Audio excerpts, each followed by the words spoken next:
What is going on? Hope everybody's doing good out there. Welcome to the show. This is the NBA Report on the NBK Network. You know what? We back in the building. What's going on, John? How you doing, brother? I'm good, my bro. What's going on with you? Man, I can't complain, man. Today is a happy day. There's some excitement. It's not necessarily a happy day for the full NBA, but it's definitely a happy day for us Knick guys. That's right. So listen, I had to put my Knick garb on today, baby. You know how we doing. We feeling good today, baby. Definitely. That's what's up. So yeah, man. Thank you guys for tuning in. As always, we appreciate you. So you know what? Let's get right into it. Obviously, the buzz around town. I mean, it's hard to escape it. You can't shake it. I wish I had one of them crazy soliloquies like my man Soulfinger. You use like a back of the barn with an outstick and I don't got nothing. Yeah, man. But the Knicks pulled off a trade. A pretty good one. Yeah, this is a pretty good trade, bro. So yeah, man, the Knicks pulled off a trade, whereas they sent Kevin Knox and the Charlotte Hornets conditional pick in 2020. It was a protected pick, yeah. Well, protected pick. I say conditions. That's what I mean. Protected. Right. When I say conditions, I'm meaning like it has stipulations to it. But okay, let's say protected because that's the proper term.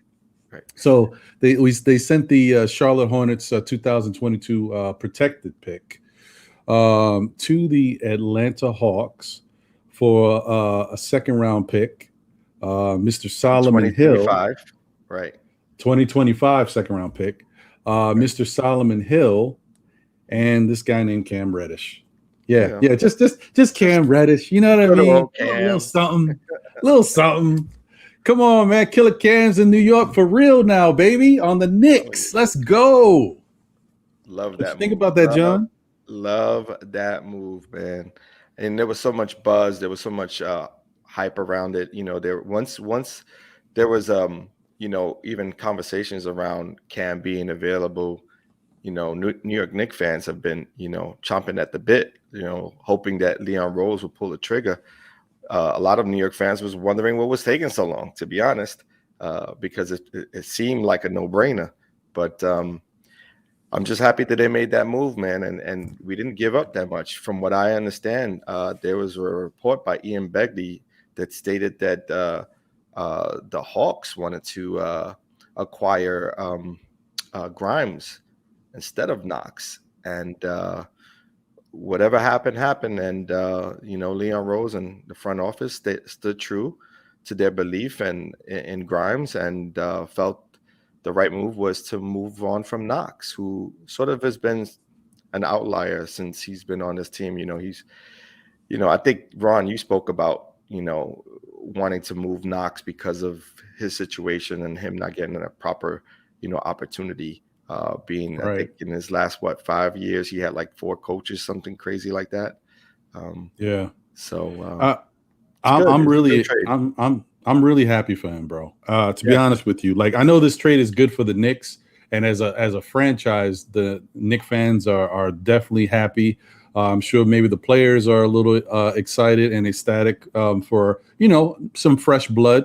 But I'm really happy for Kevin Knox. I hope he gets a chance to play some minutes for Atlanta. because the kid needs a chance to play somewhere. I mean, he has some talent.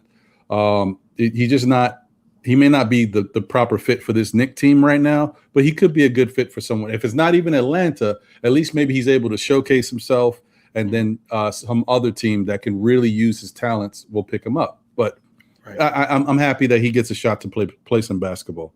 Yeah, he gets another opportunity with a different team. Just unfortunately, he wasn't able to break. Not even the rotate. He wasn't able to break the rotation here. He was sort of situational for us. So it's sort of a win-win, man. I mean, definitely a win for us. The sky's the limit with a kid like Cam. He has all the fine tools. He's a 3-and-D guy, some would say. Right. I don't necessarily I see him as a playmaker. I see him being able to, play off the dribble, shoot off the dribble, defend defend on the perimeter. He could play. He's 6'8" with a 7'1" wingspan. Could probably play from 1 to 4 because he has a pretty decent handle. His game reminds me a lot of Kevin Durant's, but of course, Kevin is who he is. But I think Cam has the ability to make those sort of shots with players in his face. So I'm looking forward to see him in the Knicks uniform, man. It's going to be fun getting Barrett and him back playing with each other. I even went back to the old Duke games and was like, wow, look at this, like just to see what the camaraderie was like, back in the day. They're only 4 years removed from college, so it's crazy. It's real fresh. And the interesting thing is that I don't want to spoil this at all. But apparently Mark Berman said that, and this is the first I'm hearing of this. I didn't know this. Apparently Mark Berman was stating that there's, some sources or whatever, or a source that says that actually RJ and Cam didn't have the best of relationships at Duke. Not that they were enemies, but, RJ and Zion were real tight. And so naturally, I don't care what you're dealing with on any type of team. If you've got a situation where two guys seem real close, then if there's a third member of that fraternity, of course that person's going to be a little on the odd man out. Probably did his own thing. Right. Cam probably was to himself because he saw how buddy, Zion and RJ were. I'm not buying it. You know why? Because this afternoon, and you probably didn't get the chance to see it, I sent you a video of the kids coming in before they got to Duke, coming out of the, McDonald's, going All-Americans, and they were all playing with each other. The kid Trey was the one who linked them all together to go to the point guard at Duke, bring them all to Duke, right? They all started that way. And so Barrett and Cam knew each other before Barrett and Zion did. So there was already a friendship there, and they talked about it in that clip, in that video I sent you. So I'm not buying that. I'm not buying that. I mean, I did see the video. I'm I don't know. Maybe Berman's just looking for a story. You know how Mark Berman does. I don't know. Yeah, sometimes you gotta throw it in the air and try to make some controversy before they actually come and play with each other. You could tell me that when before they were making a move, they didn't go to RJ Barrett and say, "Hey, we're thinking about." Absolutely, they did. Absolutely, of course they did. So definitely, I wouldn't read too much into it. I'm happy that the Knicks got a good player. I'm sure RJ's happy that he's got a fellow Dookie on the team. Yep. I don't like that nickname, but I'm a Coach Duke K, fan, man. So Coach K. They train. That's a great program over there, Coach K. Yeah. No, I mean that. Listen, class act all the way. But you know what? Before we continue to just chop it up a little bit more about Cam, it might be time to kind of take a look at what Cam is bringing to the New York Knicks. Maybe something we haven't had in a minute. Maybe we should take a look at a couple clips real quick of what Cam can do for us. Let's do it.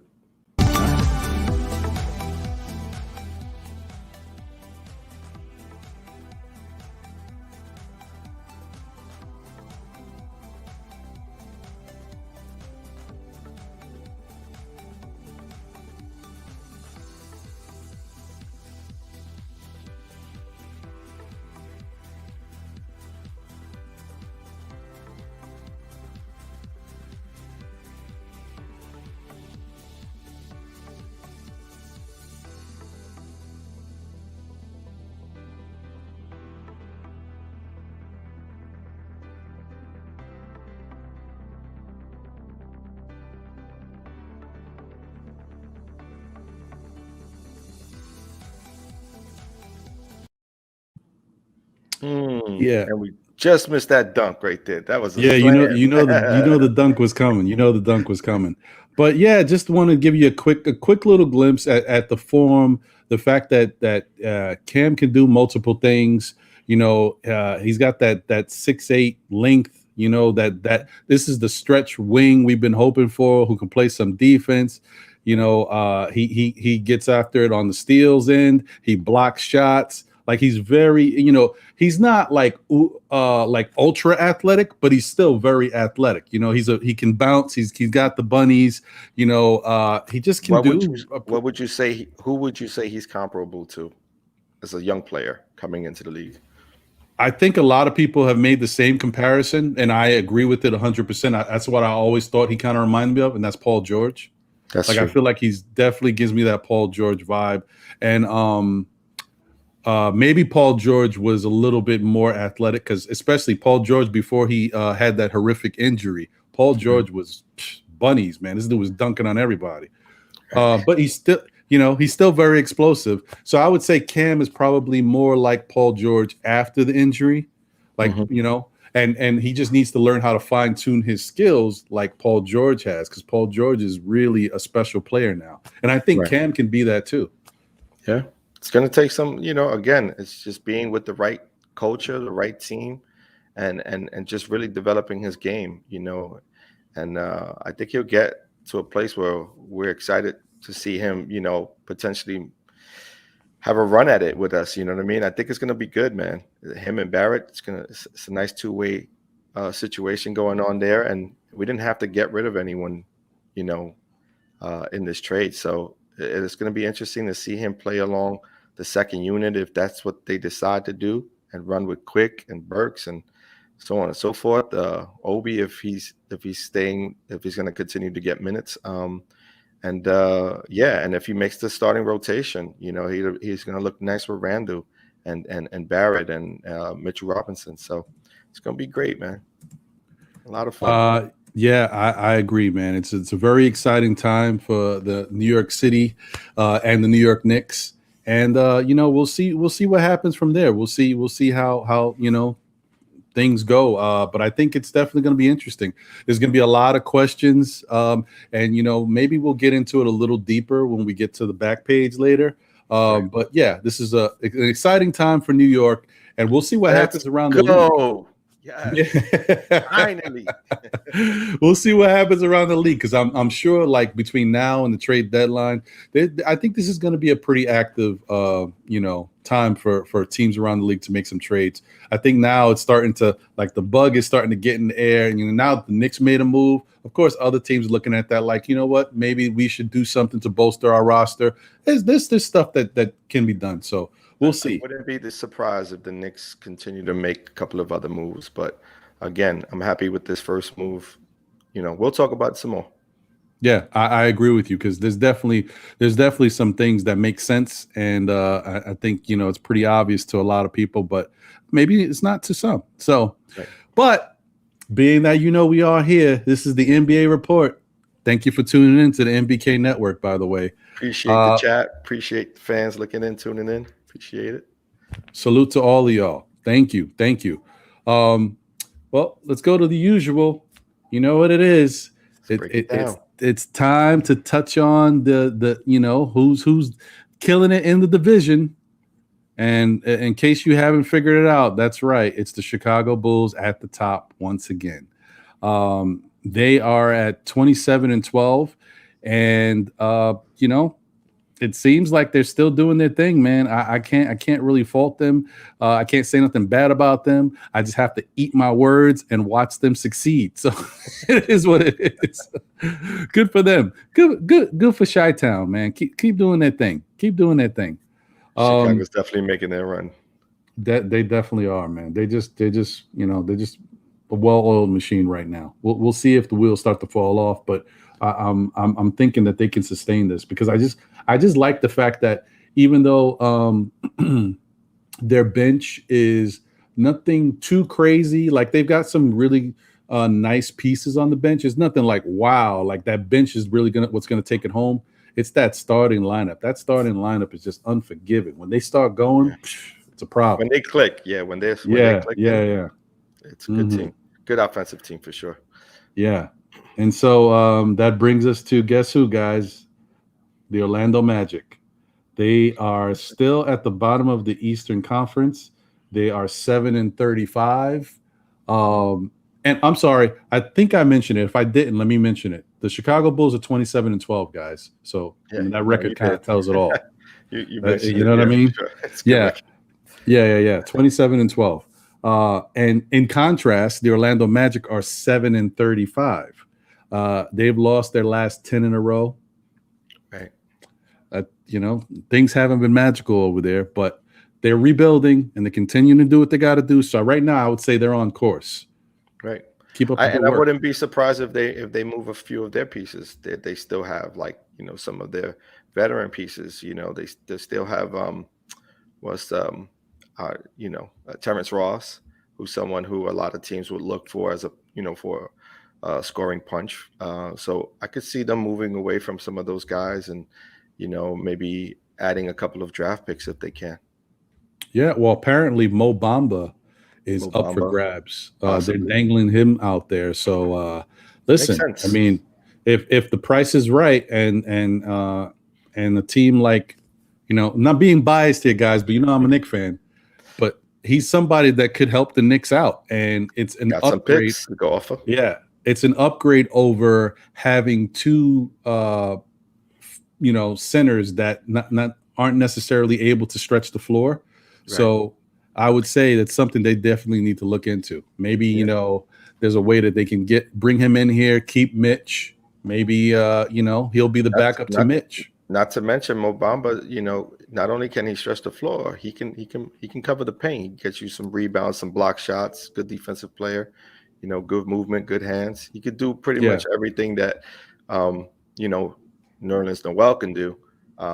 Maybe a little stronger than Nerlens Noel. However, I still would like to see him bulk up. Right. I agree with that. Yeah, we'll see what happens, but I think that's something the Knicks should definitely keep on their radar. And speaking of the Knicks, the East is so tight as far as how teams are just flipping back and forth in the standings. So the Knicks have been playing well as of late, yet they're in 11th place. That just tells you this. So, I say it every week. It's like a broken record. The parity in the East is crazy. Right. But right now, the Knicks are 21-21. They've won their last two basketball games, and they're winners. And they're winners. Oh, here it is, John. I should have known it was going to. It just has to happen. Quiet as kept. They're winners of 7 of their last 10. So, as much as not only that, their last winning streak at home is at, I think, 5 or 6 of home games that they've won in a row. That's a good look. That's a good look because we've been mad at the Knicks all season for not winning basketball games at home. They've been better on the road. Exactly. So that's good. I mean, listen, they're starting to do some things to kind of maybe go on a little bit of a run. We'll see. We'll see. We'll touch on it in a little bit, but things look a little promising. Yeah, man. But that being said, it's let's do a quick run through of kind of what's going on atop these divisions. In the Southeast Division, the Miami Heat are the Miami Heat. They don't change apparently. They're 26-15. And they are still, pretty much led behind Tyler Hero. And let me see it. I want to just double check something because you know what? I wasn't sure if he came back. Oh, he was on health and safety protocol as well? No, not Hero. I'm trying to see if Butler. Oh, Jimmy. Yeah, because Butler returned. Was yeah. Regardless, they haven't skipped a step. They're pretty much in line to make that run into the playoffs. They're playing well, and it doesn't really matter who Coach Spags put in, but they're sort of nicely unified unit, and they play well together. What's the gentleman's name? Between Butler, Bam is back now, so they've gotten that sort of scoring punch as well as a defensive threat that he is. Duncan is shooting really good from the field. Again, Tyler Hero's playing, top notch, and they're a good team, man. They're, good point guard play. No matter who they put in, sometimes they'll give. What's his name? Some rest. Their point guard. I don't know why I'm drawing a blank with his name. Toronto. Kyle Lowry. Kyle Lowry. Yeah. So sometimes they'll play him a couple of minutes and then, go in a different direction, even to end games, and they still win. Well, still no news. Apparently, he's still out. He's still working. It's kind of like I guess that's the best case scenario because they were worried that he might have did something really bad to his leg, but he's okay. He's just working back into shape. So Butler's not there right now, but he's coming along. He's coming along. So, but yeah, the fact that I said Spags, I meant I don't know why I'm thinking of my Giants, Spagnola, right? I'm like in my head. Spolstra. Steve Spolstra, yes. Right, Steve Spagnola. Yeah, that's right. Jesus Christ. Sorry about that. Hey, listen, for the chat. Shout out to the chat. Us. Mason just hit me with the you can't fault us. The Giants are on the brain right now. They're actually making some good firings. So I'm telling you. Yeah, but yeah. So I mean, they're doing their thing, and they're continuing to win games despite what's going on with their health. They won their last 3 games. Like they got a good team over there, as we keep saying. It's like a broken record. I know, guys, we keep hearing it, but that's good for Miami, and good that they continue to do what they got to do. But right underneath them is the Charlotte Hornets, and guess what? Remember how we were talking about the Charlotte Hornets? We were like, they were kind of in flux. They didn't seem like, were they real? What's the problems that's going on with that team? Listen, they've won their last 4 games. They're 23-19 now. So obviously, all the media coverage that they've been getting, because I told you, they didn't know what was going on. Why they were getting off to bad starts? Gordon Hayward was searching for answers. Looks like they found something out. It was a matter of time, I guess. Right. And where they at in the standings? They're in second place in the Southeast Division, and overall, hold on 1 second. Overall in the conference, they are 7th. Okay. So a few games in front of us, about 2 or 3 games. Yeah. I mean, we're 21-21. And they're, they're at that nice little 23-19 clip. Right. So I would love to switch with them. Let me tell you. Hey, anything is possible in a week's time. Right. That's true. Like we've been talking, but the fact that the Knicks have won 7 out of 10, and it doesn't look like it, so anything can happen. Like any of these teams can go on a big run at any time. Right. Speaking of a team that's going on a mini run, because Charlotte wasn't the only team that we had some question marks about, and that they were questioning themselves as well. The Washington Wizards have won their last 3. They're 22-20. Yeah. And the interesting part about what's going on with the Wizards is who is leading them. You want to say it? And it's not Beal, right? It's not Beal.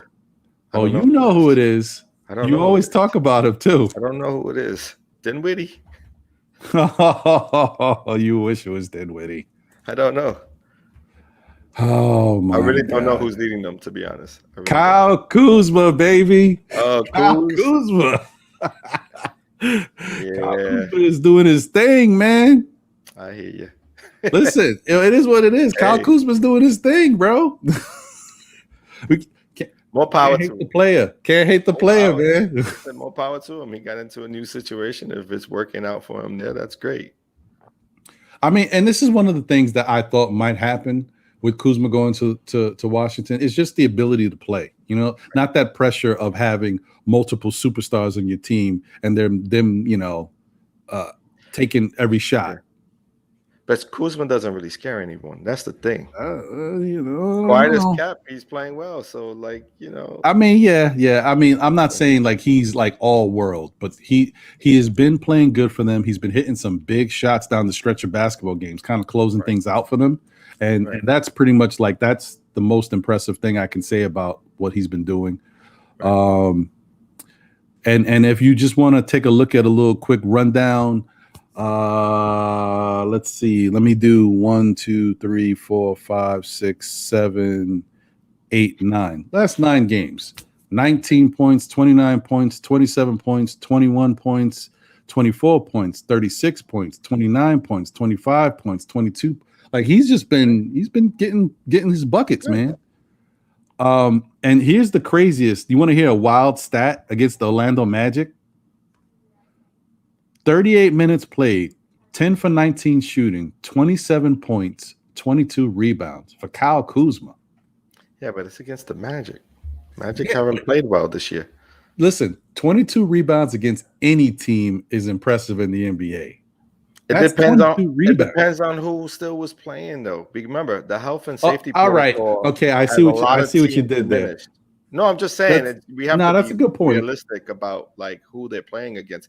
I didn't watch those games, so I couldn't tell you why he was able to rebound 22 points. But all right. You hit me with my cousin Vinny. Okay. All right. I got you. I don't know if that's a viable stat right there. I don't know. All right. I mean, it looks nice. Nice for Kyle Kuzma. It's nice. It's nice looking. Okay, I got your point. Man. More power to him. Again, I'm not afraid of Kyle Kuzma, man.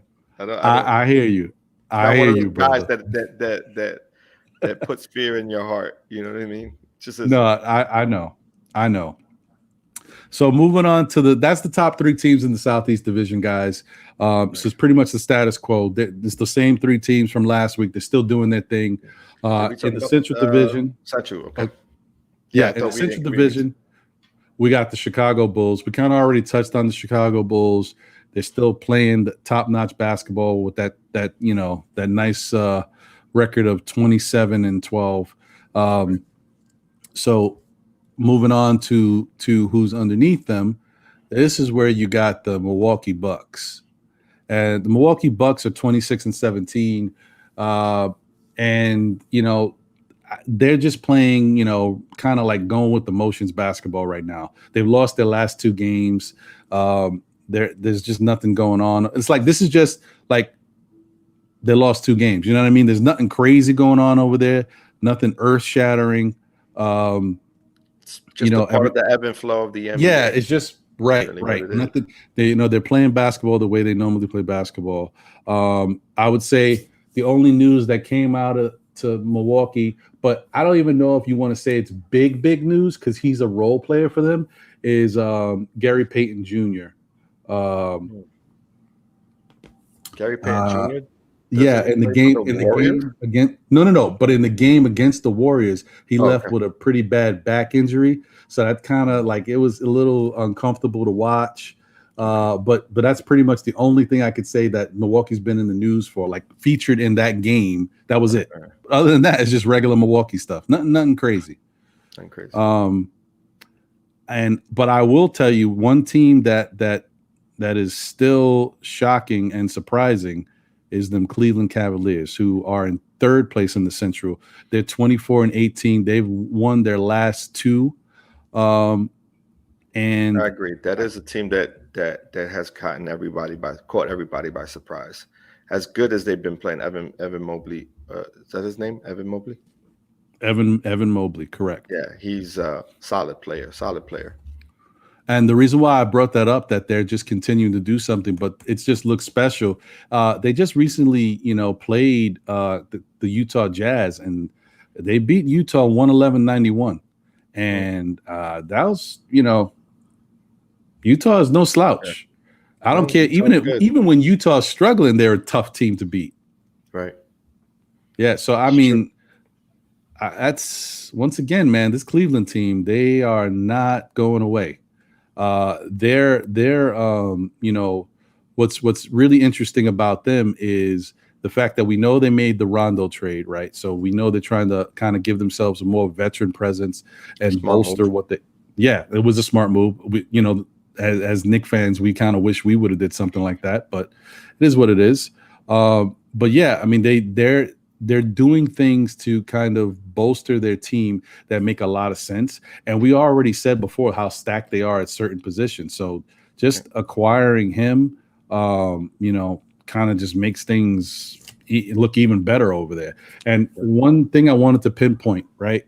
So in that Utah game, 15, 20, 12, 23, 11, 16, and 8. So 1, 2, 3, 4, 5, 6, 7. They almost had 7 guys in double figures. Like they're a team, and they had 28 assists for the game. I said this because I kind of saw a little bit of that game, and I remember that they were looking good out there. They were moving the ball. Like they're really a nice, well-run team over there. They're just doing the right things. Who they coached by? What's the coaches? You know who's the coach over there? Crap. He's got him playing well. He got him playing really good basketball. And they lost Rubio, right? Is he out for a little bit of time, right? Yeah, I always forget. JB Bickerstaff, correct. JB Bickerstaff, okay. And that's surprising too. Yeah, they did lose correct, Rubio. And so they're doing this. Imagine that. Sexton's playing though, right? Sexton has been playing? No, Sexton's out. Sexton's gone for the season. Oh wow. So Garland's picked up the who's been there? Garland had a triple-double in that game, bro. 10, 10, and 14. Nice. That's good numbers. And that's like, I wonder, see, I'm not too deep into the stats of Garland to really pay attention to that. I wonder how good Garland was at creating opportunities and getting assists for his team. I mean, he was good at doing that stuff, but prior to Rubio getting there, because I feel like ever since Rubio's gotten there, this guy is a maestro with the ball now. I mean, he's a really good orchestrator, like really good. Hey, they got options then as they start developing a team a year or two from now, because Garland and Sexton are sort of interchangeable. They aren't big guards, so maybe they'll move away from someone like one of them. Possibly Sexton, who's probably. I think if there was any, it's Sexton. Price tag, yeah. And look, Jared Allen has been playing like a monster, right? Jared Allen is a beast, man. Yeah, playing well. Man, I wonder if Brooklyn is kicking themselves that they let this guy go. Not really. They had to do it, right, in order to make space for all the rest of them. Yeah, but you know what's funny? What if all these moves that they made to get to where they're at and they never win anything and never produces what? I mean, that's the chance you got to take, right? Regardless, that's the chance. In order to be in the that's a good game, point. They took a flyer, so Yeah, no, that's a good point. It's championship or bust for that team. You're right. You gotta try it. That makes sense. Speaking of Brooklyn, that's who we're at right now, folks, and that's the Atlantic Division. Right. This is like, no matter what's going on with them, they're still at the same pace. They're like going back and forth with Chicago. And the thing about them is now they've got like a little bit of an energy boost with the fact that they've got Kyrie back in whatever situation you want to call this. Yeah. They're 26-14 right now. Kyrie, from the last time I checked, he was playing well, but I haven't looked at his stats recently. I looked at him when he first came into the game for them and what he was doing in limited minutes. I thought that was pretty impressive, being that he'd been off. But you know what? I think we should take a quick look at how he's been doing overall. So in that first game that he played for them, he had 22 points. So that was a nice showing. Then he took 2 games off because he couldn't play. Then he played against the Trailblazers. He had 22 points. And then he played against the Bulls, and he had a bad shooting night. He had 9 points in 25 minutes. So the thing about Kyrie is like, he's a very special player, and given time and opportunity, he's going to get his points. But the problem that may affect Kyrie is that he may not be able to develop a rhythm, because some of these games where he can't play is going to hinder some of his like that's kind of tough. It's a tough thing to get through. You know what I mean? But again, that team is basically led by Durant, and Durant is going to take them where they need to go. If they get anything from Kyrie this year, it's just an added plus.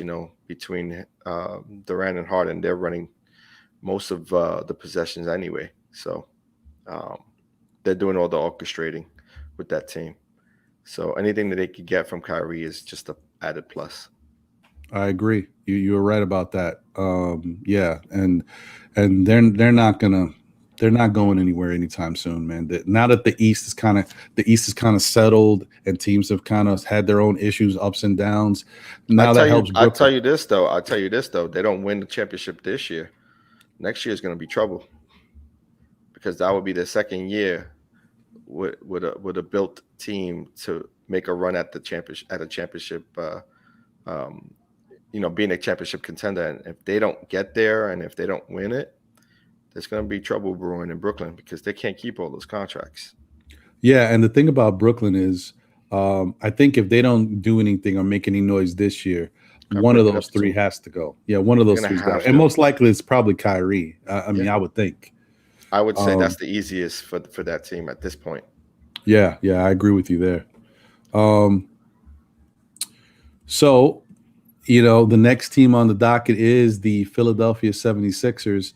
They're 23-17. They've been getting it going. Right. Even though they lost their last game, but before that they were like 6 in a row, right? Before that loss. Right. The way when I look at them just like Milwaukee. It's steady over there. They're just, it is what it is. You just expect them to be there and do some stuff. There was a short period of time where you felt like you were missing Ben Simmons, where where like there was sort of a lapse in their play, and you were like, well, this team is definitely missing Ben Simmons. But then they clicked it. Doc Rivers got them working a lot harder on the defensive end, and they're playing really good basketball. Again, Embiid, playing away off of Embiid, and his play sort of dictates the action for that team. So yeah, they're playing well. I'm sorry, John. You said who? What player did you mention? Embiid? No, there was another guy. Mr. Simmons, Ben Simmons. Oh, that's right, Mr. Ben Simmons. Yes, being that you brought Ben Simmons up, his agent did apparently speak with Philadelphia because they were trying to come to, take another shot at coming to some type of resolution. An agreement. Apparently, nothing came out of that. He wants to get paid. They stopped finding him, though. Yeah, I mean, that's good. Hey. It is what it is, take it for what it is. Yeah, they need to. If there's anybody who needs to make a move, it's them. And I know there's actually some people, analysts out there that think that they might not even trade Ben Simmons by the trade deadline. It could be something that happens in the off season. Why would you want to wait that long to get rid of someone where there's clearly a chance to get some good value? Now, I don't know it because they say this guy's price tag is very high for Ben Simmons. Do I think he can get it? Yeah, he probably can. But I just think that no matter what, he's going to get so many good offers for Ben Simmons. They're all something that can help his team. You know what I mean? I know it's like I can't. It's easy for me to say, but I just think he's going to get so many good offers. It's not like he doesn't have a chance to make the team better. But he's holding out. Here's the thing: if he holds out, way too long and doesn't move Ben Simmons for the sake of trying to play that NFL, you know how the NFL sort of holds their players out in order for them to lose their momentum in the league and sort of lose faith within other teams, and they come in rusty. If he goes about it that way, he may lose out on an opportunity. You know what I mean? Regardless, because right now, if Ben Simmons is a disgruntled player, is not planning to come back, you might as well get what you can from him at this point. take the best offer. But again, we'll see. We'll see what happens. Trade deadline isn't until what, February 13th? It's around that area. It's around that. I forgot the actual date. It's definitely that second week of February. Yeah. So we're about a month away, right? From that being an issue for them. So let's see if the noise starts to peak up a little bit. There's interest everywhere. There's a lot of conversation with the Lakers wanting a chance at him. Now that the Bulls moved on from, not the Bulls, that the Hawks moved on from Cam, there's conversation there happening as well.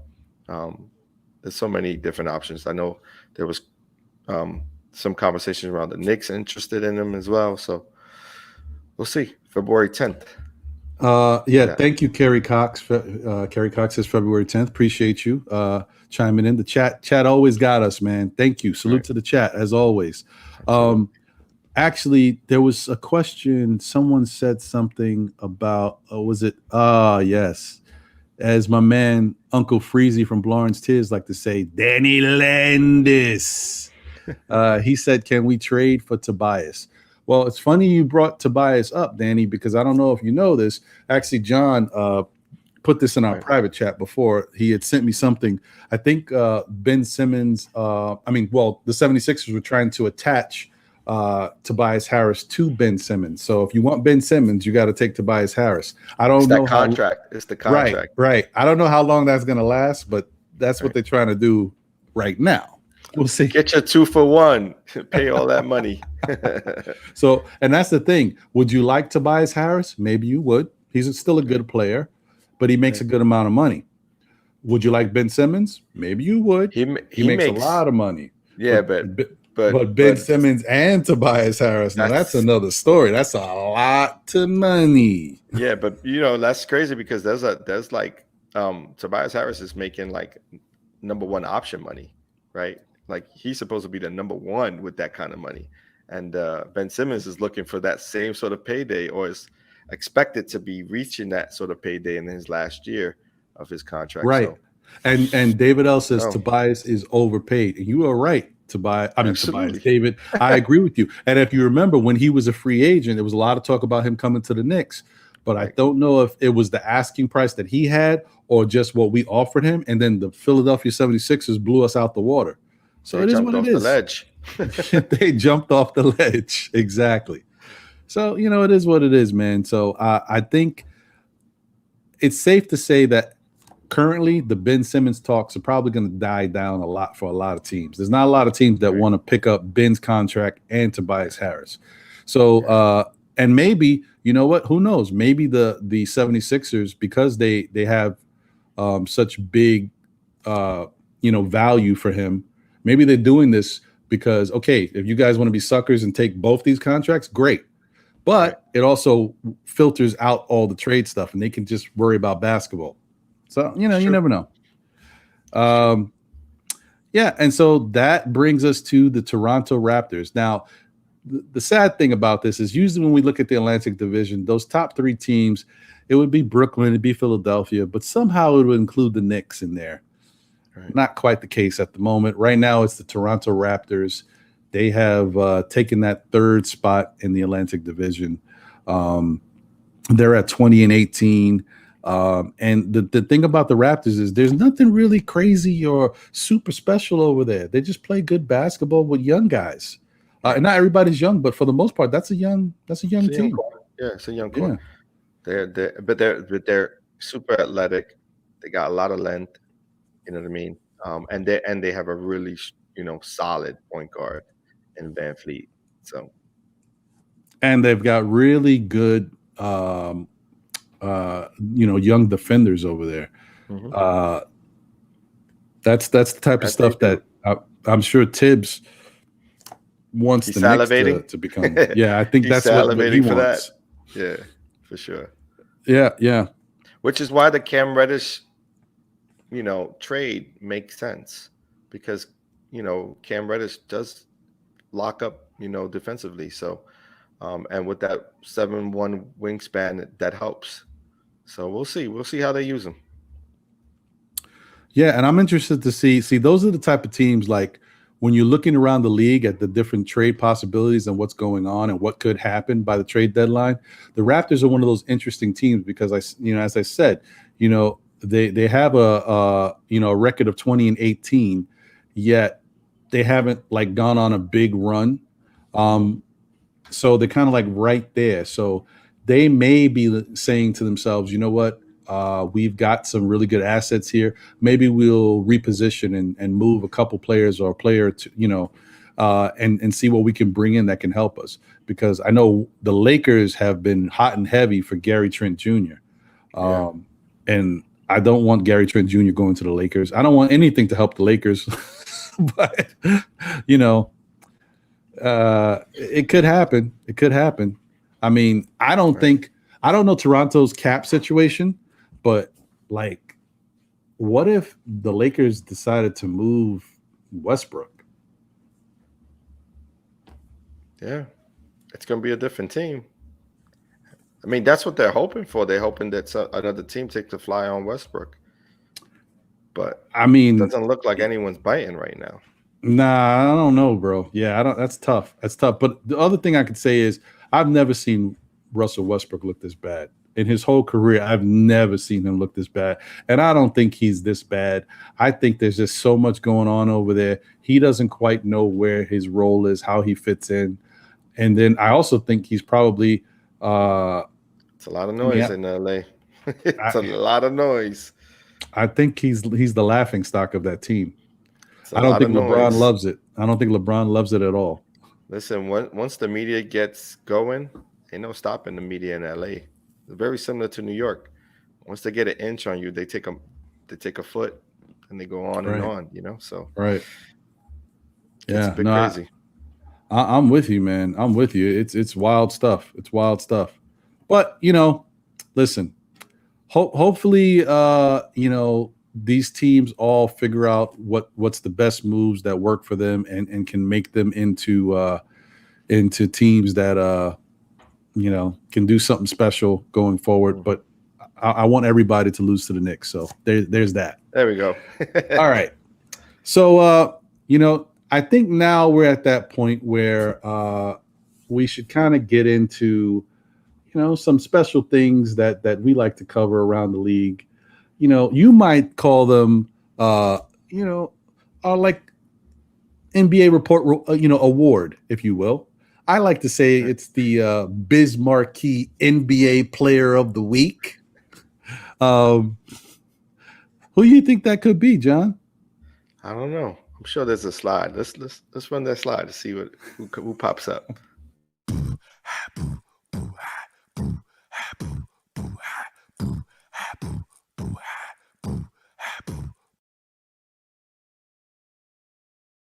That's right. That's right. It's Ja, the Almighty. That should be his nickname, the Almighty. The Almighty, right? I think I gave him that. Yeah, that's that. Ja, you may not have asked for it, but you got it.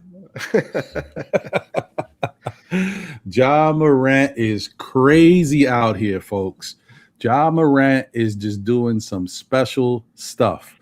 Like he is at the point where he is like a human highlight reel.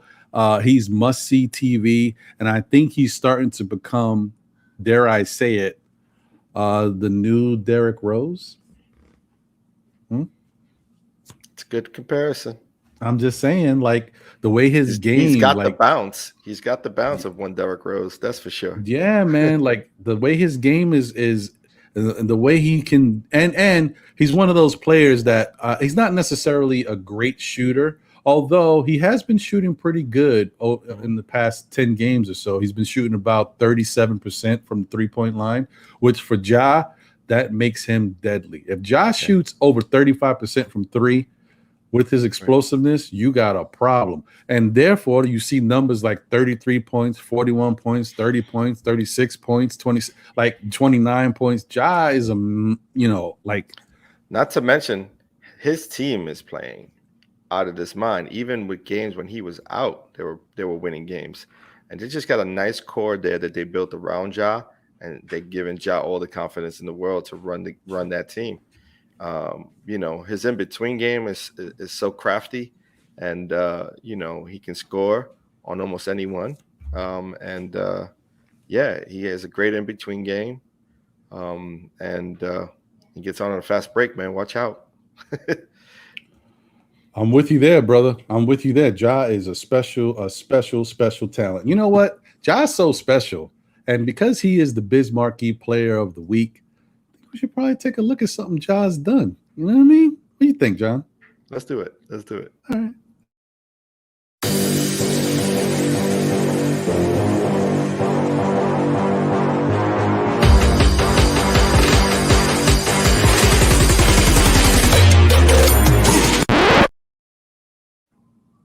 Yeah, we got to run that back. I think we got to run it back.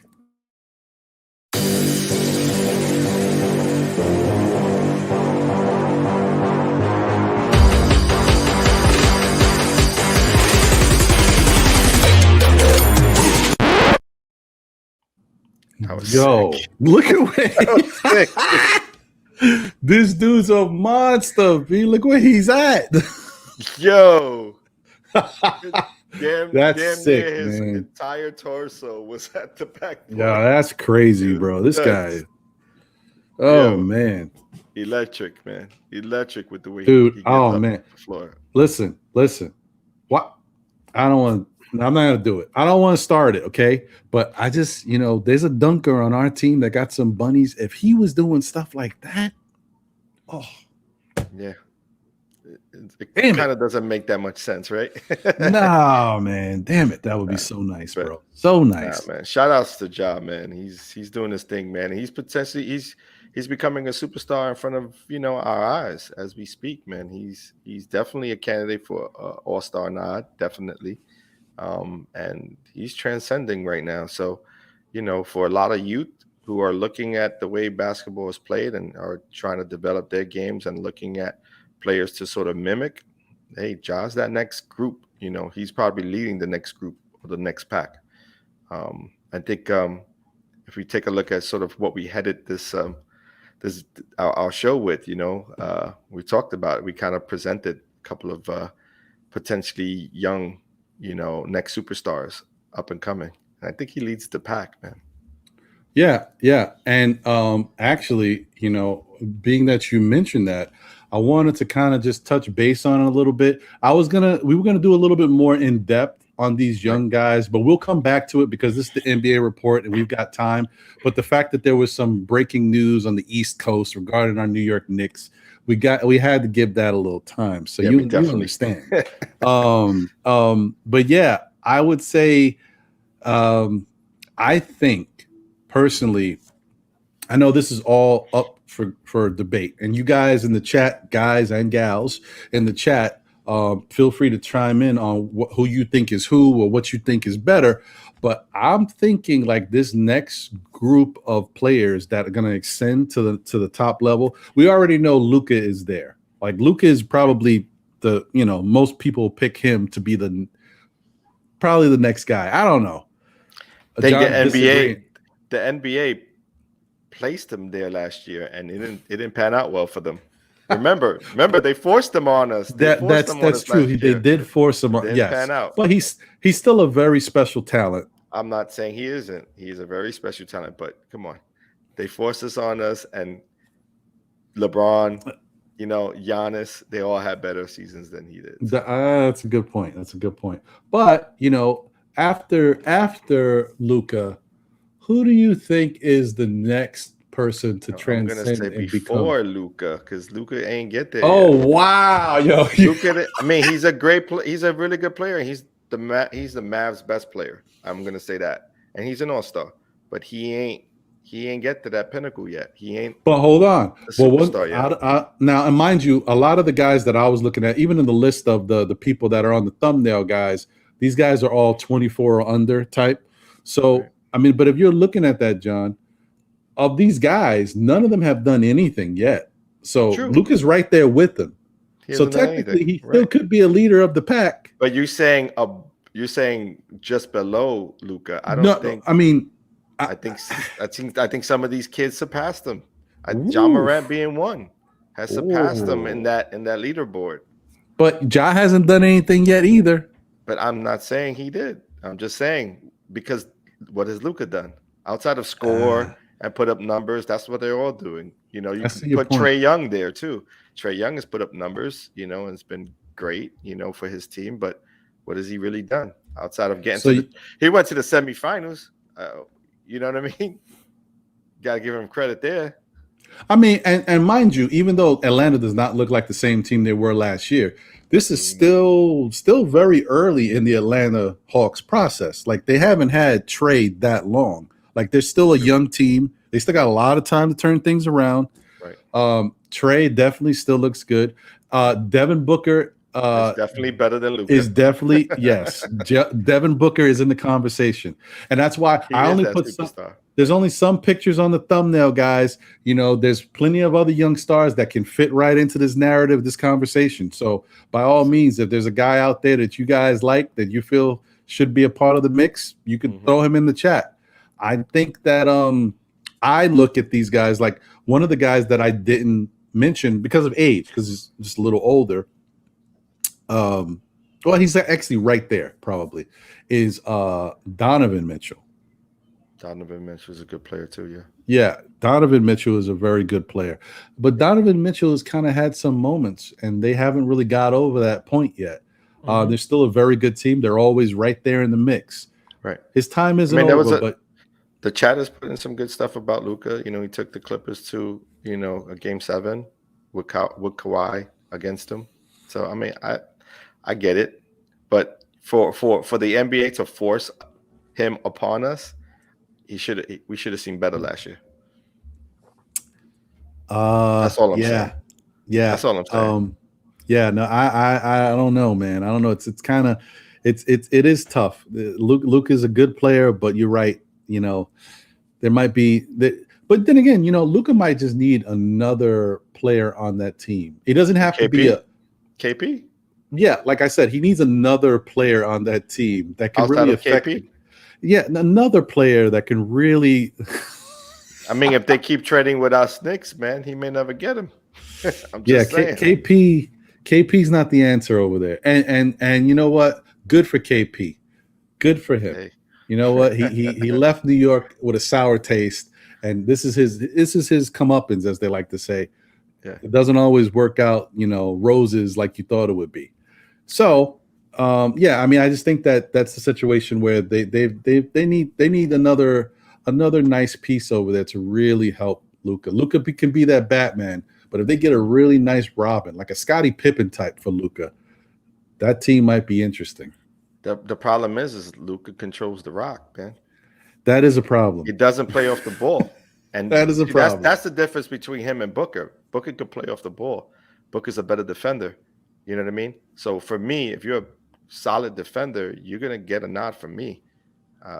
Luka sort of, you know, plays only one side, really, in my opinion. Again, I don't watch every game that he plays, but in my opinion, when I see him play, he sort of, you know, he takes breaks on the defensive side.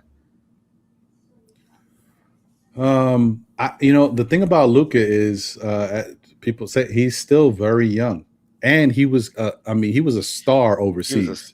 But he's been playing like he was in the pro division at 13. So he better be damn good. He better be.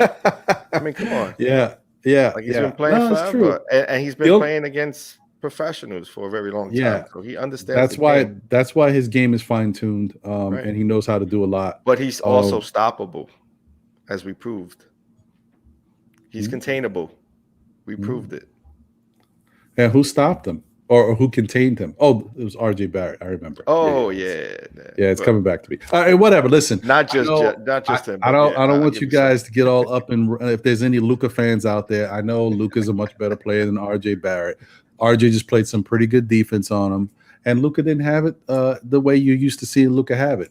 RJ had a little something to do with that.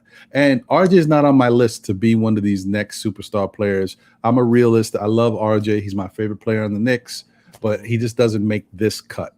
Okay, right. We're talking about like the Anthony Edwards of the league. Those guys that got that killer instinct, and RJ might have it, but RJ's got more time to you know show the league and even the Knicks fans that he can be that guy. He's doing some nice things though, but not there yet. Yeah, so I mean, there's a lot of guys. There's a lot of guys out there. I think the interesting person to think about, because he's not flashy, is Tyler Hero. Tyler Hero's a damn good player. He's a good player. He's a good player. He's a good player. The problem is that even though Jimmy Butler isn't playing, everyone thinks of that team as Jimmy Butler and Bam Adebayo's team, right? So he's sort of playing in their shadow a bit, but he is putting up solid numbers.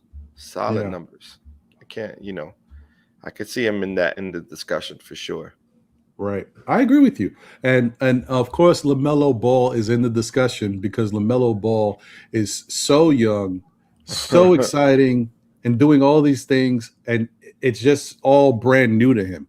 He hasn't even figured out the NBA yet. Once he figures out the NBA and he does whatever he wants on any given night against any team, that's when we can say LaMelo has made it. He's still got some time. Interesting, because he ain't even the guy on that squad, right? It's supposed to be Bridges, right? So. Bridges is another player who's definitely changed his game around. I wouldn't say that he's that next best thing yet. You know what? If Bridges continues to shoot the way he's been shooting earlier in the season, then maybe. But here's the thing: there is a difference between all-star caliber players and a superstar, a transcending player. John Morant is a transcending type player. I agree with that. You know, I could say that Luka is that as well. You know what I mean? Like he should be in the conversation. He has to do more though. I mean, he has to prove a little more to be that guy. I don't think the NBA should have placed him there so early in his career. I think they forced it on us, and I didn't like that move by the NBA. You know what I mean? Like everyone was jumping on board like he's going to be the MVP of the season. Turned out to not even be close. So Ja definitely gives me that early John Wall, Derrick Rose vibe. Like he's that guy. Yeah, he's special. Definitely is. Yeah, you just got to stay healthy. Like that's what it is with guys like that who are so lanky, jump out the gym. Got to stay healthy. Find a way to stay healthy. Reduce minutes if you can. Keep away from the wear and tear on his knees, and he'll be all right. Yeah, I expect to see some really, really special things going forward from him and the rest of these young guys. Obviously, there's more people to cover, and I want to make this a little bit more in depth. Maybe next week or the week after, we'll do a little bit more and maybe give some information, some different stats, do some some comparable items between these guys and kind of see who's getting the best. Because I would like to see, maybe we could take a look at how they do versus each other, like how these young pups do against each other. That'd be nice to look at. So stay tuned, guys. We'll keep you guys informed and keep bringing you more information about these young possibly transcending stars in the NBA. I think that being that we talked about some really nice stuff that's happened so far to the New York Knicks getting Mr. Reddish. We talked about Ja being the Bismarcky player of the week, and that special move, that block that was like out of this world, jumped out the gym almost. It was so out of this world that the player named LeBron James, who was playing against him in that game, tweeted about it. That's crazy. That says a lot. I want to kind of get a little more sentimental, pull at the heartstrings, you know what I mean? Because there was something special that happened this week. A player who has been out, hasn't played a basketball game in over a year. He finally came back and just made a really good team even better. Of course, the rich get richer, John. I'm telling you. That's right, folks. I'm talking about the Golden State Warriors, and I'm talking about the return of Mr. Klay Thompson. Let's take a look at some of what he got to offer.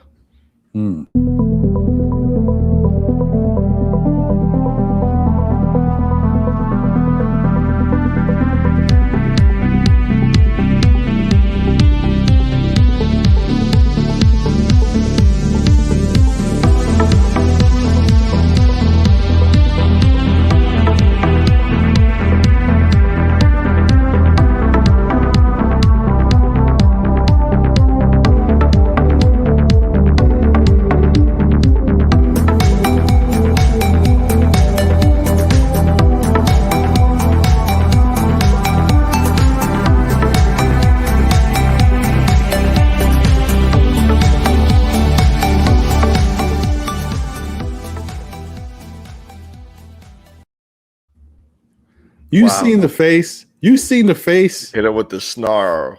That's the definitely I'm back face. Like, yeah. Ugh. Man, but you can see him taking it all in right in the beginning. Like just Right. he was taking it all in. You know, his mind must have been racing. He probably didn't sleep. You know, like just I couldn't imagine like all the thoughts that were going through his head. And just to even have the forethought to be like, yo, I got, you know what I mean? Not to think about the injury and just say, yo, they just gave me a lane. I'm gonna test this out. Take some cojones, man. For real. Yeah. It Yeah. really No, does, man. I agree, bro. Like that's crazy. Like and that's the reason why we wanted to highlight that play, because you've seen Klay Thompson. You know this guy is wet with the shot. That's automatic. This dude can shoot. But the fact that this guy in his first game back, not only to prove something to the NBA, to his fans, to the teammates, to the opposing team, to himself, went up there and dunked it. Like it's not. It's a nice way to show that you're back and you're ready to play in the game. I thought that's a nice move. It's a great NBA story, man. Yeah. Talk about perseverance. To talk about perseverance, that those injuries that he had back to back could have been, you know, career ending to some degree. You know what I mean? And that's a testament to the science today, you know, and also to his work ethic, because it takes a strong individual, you know what I mean, to persevere and push through, you know, the hard work and sort of the long hours of rehab in order to get himself back into shape and being able to, you know, cement his place in the NBA again, because that's what he's doing. He's coming back like he's never lost a step. And even though he may miss a few shots here and there, you have to worry about him. There are teams now that are looking at the Warriors and saying, man, not only do we have to defend and we have to, you know, set defensive schemes against Curry and against, you know, Wiggins, and who else they got there? Jordan Clarkson is there too. And now Klay Thompson. Is it Jordan Clarkson? No, Clarkson's not there. No. It's the other kid. Man, I can't remember his name. But also they got another kid over there. I forgot his name. Is it Paul Jordan? I forget. But yeah, just having Klay back is just going to be just added measure. You know, they got Egg there, Iguodala, Jordan Poole. That's who it was. Jordan Poole. I was stuck. I was like, I know it's thanks to the chat. I didn't get that. That was all chat. I love the chat. Oh man, the chat is always holding us down, B. Yep.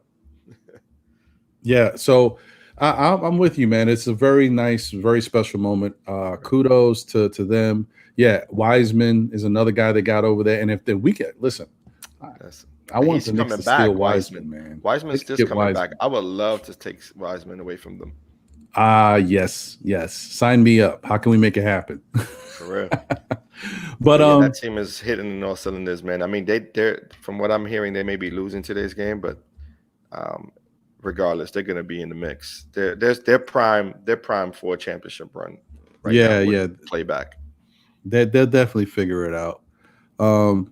Yeah, man. Well, I don't want to, kind of draw everything out too much longer. We'll probably just get through the next couple things and get up out of here. There's a lot going on tonight. I'm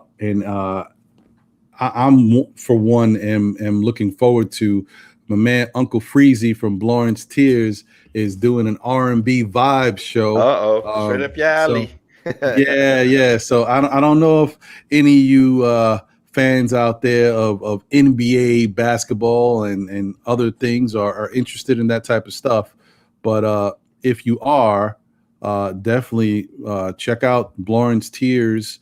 It's the R&B and vibes. It's another thing that Uncle Freezy's got going on. Nice. It's pretty cool. So he's doing some new things over there. So definitely, if I can find the link, I'll see if I can put the link in the chat real quick. But hey, John. Yeah, man. You know what time I think it is?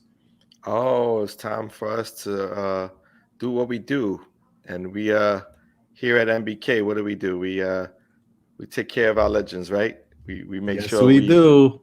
Yeah. We honor our legends here at MBK. So let's go there.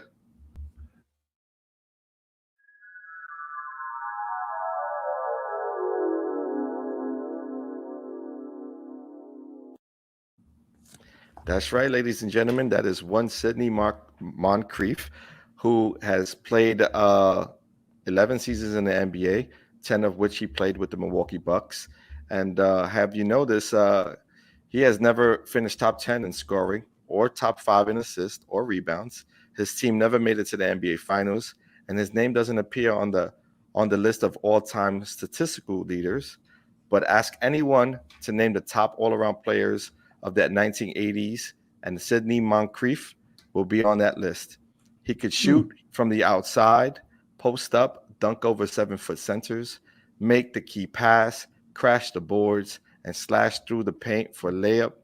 Michael Jordan was also quoted as saying, "When you play against Moncrieff, you're in for an all night around. You are in for a night of all around basketball. He'll hound you everywhere you go, both ends of the court. You just expect it. Not a bad assessment considering Moncrieff played with a generative knee problem that one doctor said would limit him to no more than 2 years of pro basketball." Wow. It wasn't until 1984-1985 season that league observers began calling Moncrieff one of the best players all around, one of the best all around players to play in the NBA. And again, shout outs to Sidney Moncrieff, man, for being such a dynamic player. Salute to our legend. Salute to him, man. That's dope. I like to hear stories when you kind of been like I don't want to say the underdog, but people didn't think you were gonna be what you turned out to be. Like, you persevered amongst all of the adversity.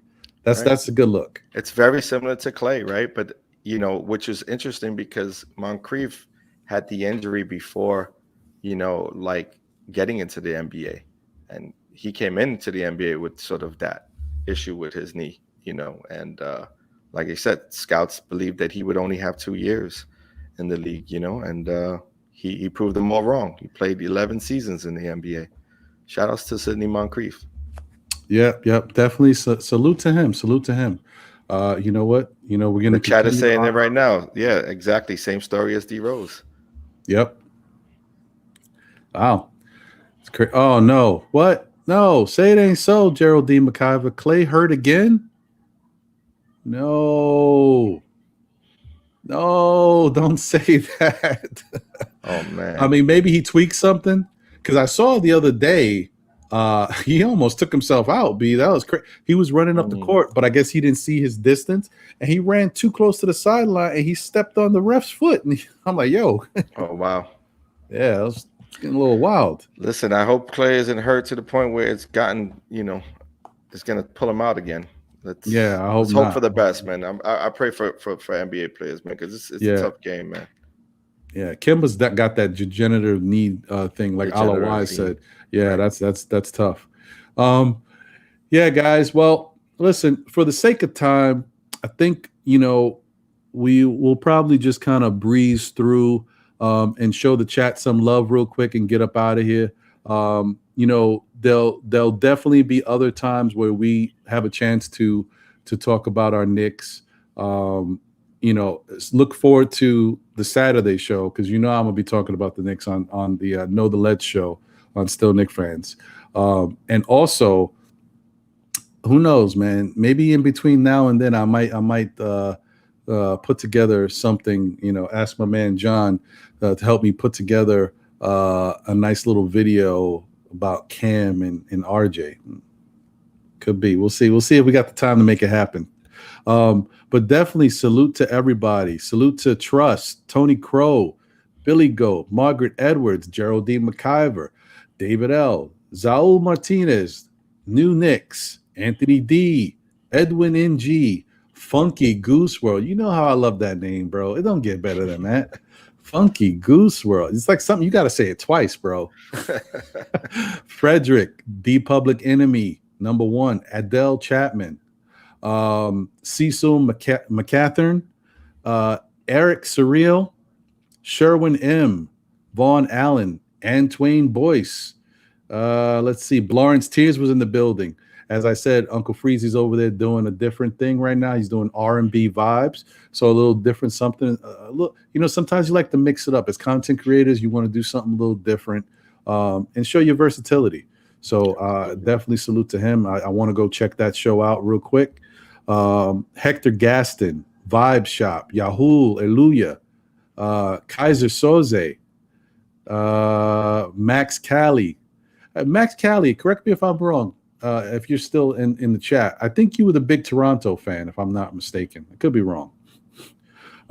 Quiet Money, salute. Billy Goat, George Jones. Let me see if I can breeze through. Anthony Marcano, Big Boss, Sima Singh. Salute everybody. David L. I think I might have already said your name, but if I haven't, I'll hit you again. Mr. DJ. Hey, Mr. D. Yeah, that guy. Mason Aceta, Fred Wong, Green Goblin. Man, okay. It's gonna be interesting when our chat starts to get upwards of 300. Yeah, and that's what I'm gonna have to just say. Salute to the chat. Love y'all. Hugh Ghost. Yeah, I mean, you guys get the gist of it. I think Keisha Stephen Dawn, Ella Wise, Quality Jumper. HMO. Who you see out there? Who you see, John? Man, the Fishers, Keisha 99, JNN, Real King. I think you said public. You said D public. Yeah, I said D public number one. Right. See, that's the hardest Edwards. part, man. Margaret Edwards, salute. Margaret Edwards. KJW, my man KJW. Roger Smith. And I don't know how to say this, but Frit Nick from Queens. Right. My man Danny Landis. Gargoyle Blaster. It's a really interesting name. Just saying. Yeah. I mean, that's pretty much it, guys. If we missed anybody, the love is there. As John said, one day we hope to get it to the point where we can't read all these names and we'll just have to say salute to the chat. But there is a name I do see. I'm definitely big salute to my man, Kerry Cox. Salute, brother. Definitely appreciate you. Yeah, so thanks to everybody out there. Appreciate you guys all tuning in and supporting the show, as well as, not just the NBA report, but all of the NBK shows, whether it be the shoot-arounds, the post-games, the pre-games, the Queen's Court, Knicks and Bruises, the new crossover show between Steph and Tony Crow, the controversy with my man Josh, a.k.a. Uncle Fulio, who is going through it right now because the RJ slander is real. No, I'm just playing. Just playing, Josh. Just saying. D Grant in the building.